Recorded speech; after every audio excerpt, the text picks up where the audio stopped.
Ayni damda internet tarmoqlarini yorayotgan ikkita o'zbek futbolchisi bor.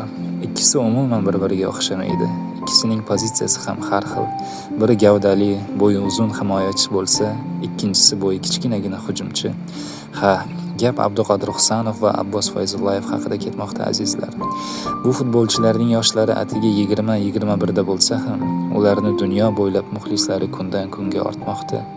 Abbosga Monaco, Real Sociedad klublari qiziqsa, Husanovga PSG, Tottenham jiddiy qiziqish bildirmoqda. Ishonchim komilki, bu ikkisining kelajagi o'ta porloq bo'ladi, xudo xohlasa. Kimlardir Husanovni o'zbekning Ramosi desa, men uni o'zbekning Virgil van Dijk degan bo'lardim. Chunki bu ikkisining maydondagi harakatlari o'ta qattiq bir-biriga o'xshaydi. Liverpoolning o'yinini tomosha qilib yurganlar mening gapim bilan 100% kelishadi deb o'ylayman.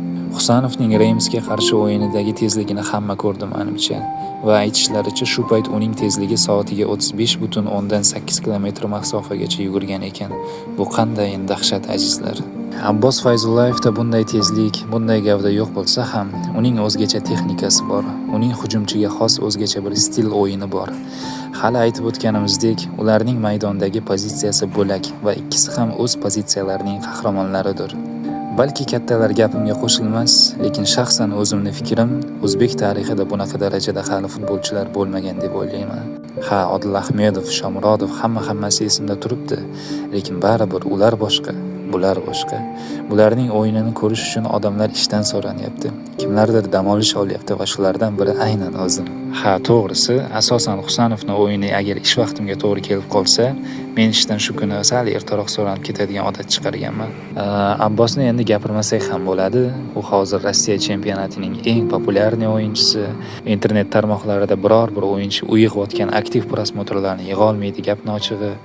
Hamma nazar Abbosga qaratilgan va u allaqachon CSK'ning darajasidan yuqoriga o'tib ketdi desam adashmagan bo'lardim. Abbos agar o'zgisi kelsa, ketish kerak. Chunki hammaga ma'lum, Rossiya klublari Yevrokubok o'yinlarida ishtirok eta olmaydi. Shuning uchun ham agar Monaco, Real Sociedad haqiqatan sotib olgisi kelayotgan bo'lsa Abbosni, menimcha Real Sociedadga ketgani o'zi uchun, o'zining kelajakdagi orzusi uchun yaxshiroq bo'lardi.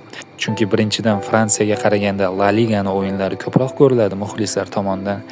Ikkinchidan Abbosning o'zini o'yin stili ham La Ligaga to'g'ri keladi va uchinchidan agar Abbos o'zini yaxshi ko'rsatib yorib chiqsa La Ligani, unaqada hademay orzu qilgan Barselonasiga o'tish ehtimoli paydo bo'ladi unda.